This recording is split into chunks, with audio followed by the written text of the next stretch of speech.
Muling umiinit ang tensyon sa gitnang silangan matapos magpalitan ng pag-atake ang Iran at Estados Unidos.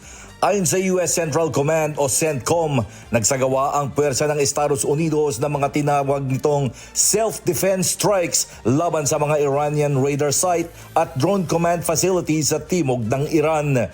Ginawa ito matapos umanong mapabagsak ng Iran ang isang US military drone na lumilipad sa international waters. Bilang ganti, inanunsyo ng Islamic Revolutionary Guard Corps o IRGC ng Iran na tinarget nila ang isang airbase na ginamit umano ng Estados Unidos sa pag-atake sa kanilang teritoryo. Kasunod nito, nagpatunog ng air raid sirens sa Kuwait habang iniulat ng mga otoridad doon ang pagharang sa mga missile at drone na itinuring nilang mga pag-atake mula sa panig ng Iran.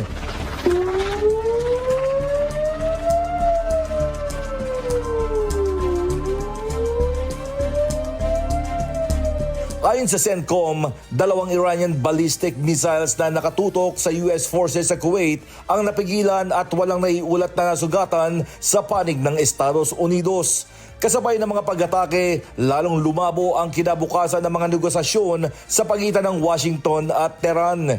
Ayon sa Iranian media, itinigil na ng Iran ang pakikipagpalitan ng mga mensahe at draft ng kasunduan sa Estados Unidos. Sinisi ng Tehran ang patuloy na paglawak ng operasyon ng Israel sa Lebanon na anila ay paglabag sa mga itinakdang kondisyon ng tigil putukan.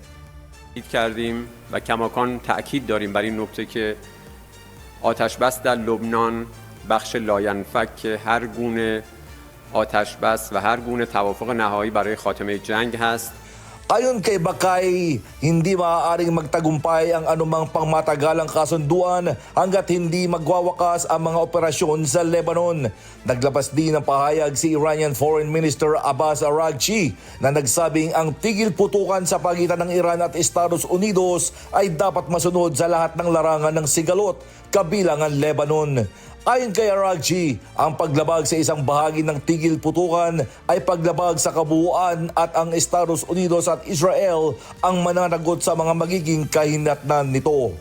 آمریکا هم در منطقه ما نمونهش رو همین امروز عرض کردم مرتکب نقض آتش بس داره میشه.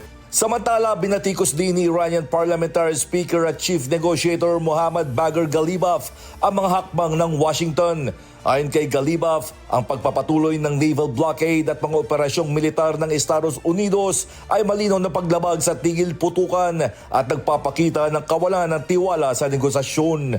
Lalong uminit ang mga pahayag matapos maglabas ng mensahe ang isang account na iniuugnay sa IRGC Intelligence Organization. Ayon sa pahayag, itinuturing ng Iran ang paglabag sa mga red line nito sa Lebanon at Gaza bilang direktang pagbabanta sa pambansang seguridad nito. Binigyang babala rin nito na nakahanda ang Tehran na bumalik sa labanan at panatilihin ang mga hakbang nito sa Strait of Hormuz kung magpapatuloy ang mga paglabag sa mga itinakdang kondisyon. Samantala, nagbanta rin si Major General Mohsen Razai na may hangganan ang pasensya ng Iran at ang mga sandatahang lakas nito. Iginit niya na nasa ilalim ng pamamahala ng Iran ang Strait of Hormuz at hindi nila papayagan ang pagpapatuloy ng anilay pagharang sa mga ruta ng kanilang bansa. Nagbabala rin siya na hindi tatanggapin ng Tehran ang patuloy na pagdala ng sigalot sa Lebanon.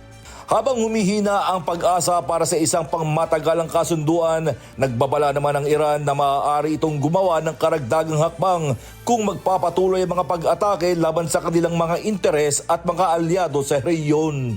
ما هر وقت لازم بشه که در رابطه با موضوعات هسته‌ای کاری رو انجام بدیم خودمون به خوبی میدونیم چگونه عمل کنیم. یک، دو اینکه در مورد جزئیات مباحث مرتبط با موضوع هسته‌ای هیچ مذاکره‌ای در این مرحله صورت نگرفته. من بازم تکرار میکنم در این مرحله تمرکز ما بر خاتمه جنگ هست. Sa kabila nito, patuloy namang iginigiit ni US President Donald Trump na nagnanais pa rin ng Iran na makapagkasundo at naniniwala siyang maaaring makabuo ng isang kasunduan na papabor sa magkabilang panig. James Bonduyan, humahataw sa balita ngayon.